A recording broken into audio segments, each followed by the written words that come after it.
तो ये है हनुमान जी का मंदिर जो कि अमेरिका में है और इस मंदिर के पुजारी हैं सदगुरु शिवाया सुब्रमण्यम स्वामी जी। और ये लोग जिस पद्धति से यहाँ पर पूजा करते हैं वो है कैलासा परंपरा, जिसको ये आज तक फॉलो करते हैं। अब हनुमान जी की ये मूर्ति काफी ज्यादा यूनिक है क्योंकि आज तक जितनी मूर्ति आपने हनुमान जी की देखी होगी उसको भगवा रंग से रंगा जाता है, बट ये मूर्ति काफी ज्यादा डिफरेंट है। इवन अगर आप नोटिस करोगे तो इनके हाथ में कोई पर्वत नहीं है बल्कि एक मंदिर है और यही इसको काफी ज्यादा मिस्टीरियस बनाता है, जो कि आप इस वीडियो में भी देख सकते हो। where he will remain standing for 1,000 years.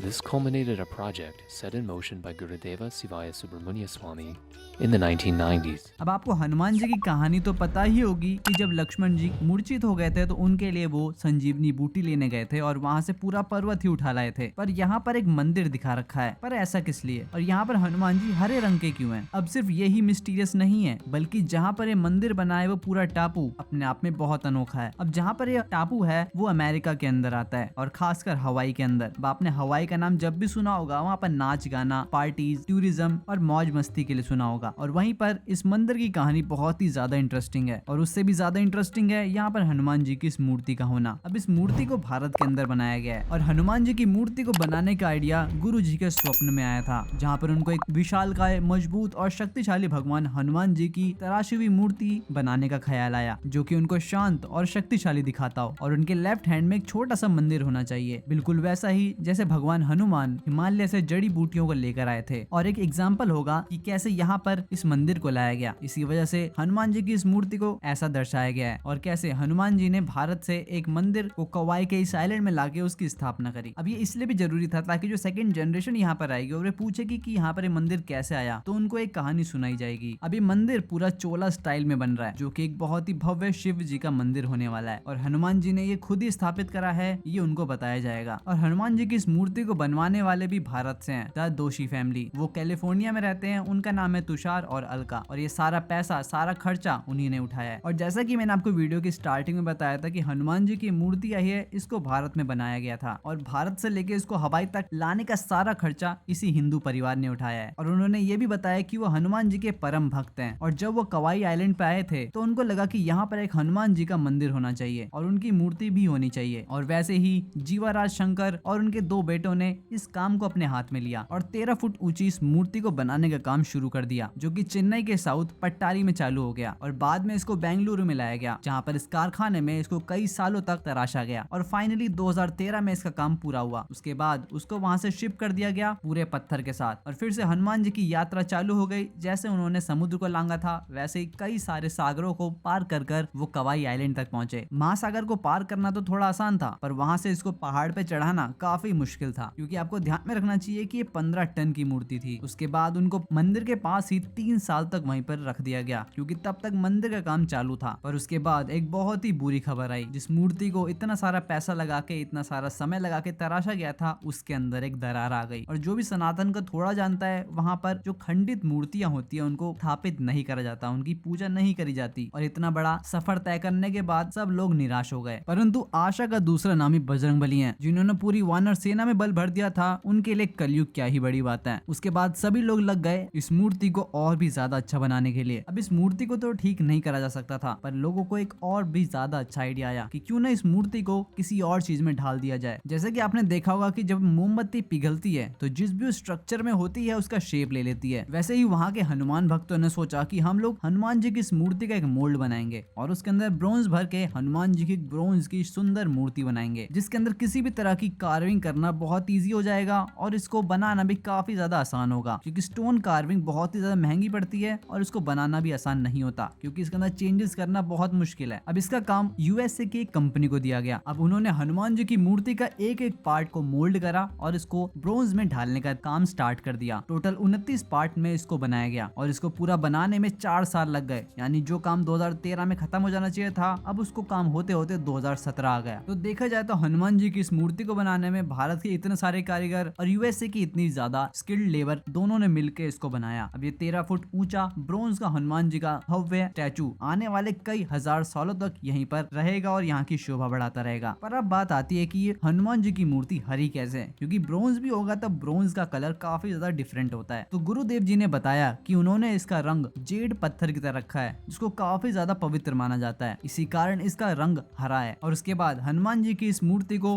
9 foot ऊंची फूलों की माला से सजाया गया और अब उनकी डेली आरती भी होती है और वहाँ पर लोग उनके दर्शन करने भी आते हैं। और हवाई के इस मिस्टीरियस आइलैंड के ऊपर बजरंगबली का शासन है और इस मूर्ति को बनाने में एंशिएंट टेक्नोलॉजी और फ्यूचरिस्टिक मॉडर्न टेक्नोलॉजी दोनों का साथ है। इसको हमारे यहाँ के स्टोन कार्विंग के कारीगरों ने और यूएसए के फ्यूचरिस्टिक टेक्नोलॉजी वाले लोगों ने मिलकर बनाया है, जिससे ये सबसे ज्यादा स्पेशल मूर्ति बन जाती है, यानी कि अपने आप में अनोखी। और हमको धन्यवाद करना पड़ेगा उस परिवार का जिसने अपने पैसे लगाकर इस मूर्ति को बनाया और इसके बारे में बहुत ही कम लोग जानते हैं। अगर आपको ये कहानी मिस्टीरियस लगी तो अभी तो ये शुरुआत है, क्योंकि ये तो सिर्फ मैंने आपको यहाँ पर हनुमान जी की मूर्ति के बारे में बताया। पर अगली वीडियो में बात करेंगे कि यहाँ पर ये साधु लोग कौन है और कौन सा शिव मंदिर है और एक प्राचीन शिवलिंग जो कि यहाँ पर अपने आप प्रकट हुआ है, उसके बारे में जानना चाहते हो तो नीचे कमेंट कर देना पार्ट 2 और मैं आपके लिए लेके आऊंगा इसका अगली बहुत ही ज्यादा मिस्टीरियस स्टोरी।